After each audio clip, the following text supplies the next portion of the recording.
Honey, as much as I love a good box of Hamburger Helper, it sure ain't helping my wallet. A few ounces of oiled up cheese and about 5 pieces of pasta just ain't gonna cut it.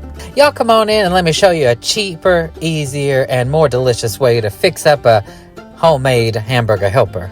Now, in a good-sized pot or skillet, I'm going to toss in about a pound of hamburger meat. But, honey, use turkey, ground-up deer, whatever you got. And if you're using something lean like I am, especially if you're going to go for the turkey, add in a tablespoon of bacon grease. Yes, honey. It adds flavor, and it gives it a good coating to fry on up. And, of course, you know my trick there with getting that bacon grease off the spoon. Once that hamburger meat's got a good color on it, we're going to add a little salt and a little pepper. And, honey, just let your ancestors season. That's what I do.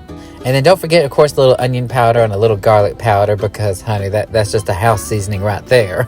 But by all means, you can add in whatever you would like, especially if you're going with a certain flavor palette. Maybe you want to take it Italian or head over the border with a little Spanish flair, whatever you're feeling.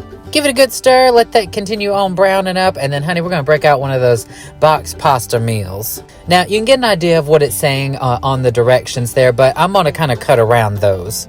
About a half a tablespoon if you're using the jar kind, or 2 cloves if you're going for fresh, baby. Watch that heat, make sure it don't burn, and just give that a good toss. We're going to toss in a little bit of Worcestershire sauce, yes. That'll give it a good, rich, bold flavor.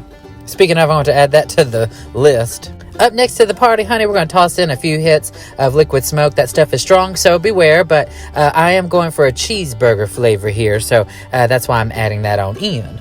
Now, you can use broth or water. I'm going to go ahead and add in enough water just to cover it for about a half an inch and bring that up onto a boil, and then, baby, you're ready for the next step.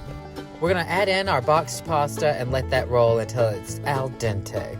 Now, my goal here is to make sure there's enough water to cook the pasta, but not so much to where we have like a soup consistency here. If you've made Hamburger Helper, you know where it's going. I'm going to keep the lid off and just let that evaporate and do its thing. Stir it occasionally, but honey, it's pretty much on its own.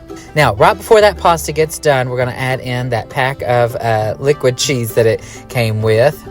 And we're just going to give that a nice little stir on in. Now, the idea is to keep about a quarter to a half a cup of water because once you mix in that cheese, honey, it's going to make its own sauce and it'll be fabulous. Also, this is a great time to clean out that cheese drawer. So if you've got any cheese fixing to head south, well, toss it on in, baby. I had some sharp cheddar that was surprisingly fixing to go out. So I thought, boy, that'll be perfect for a cheeseburger.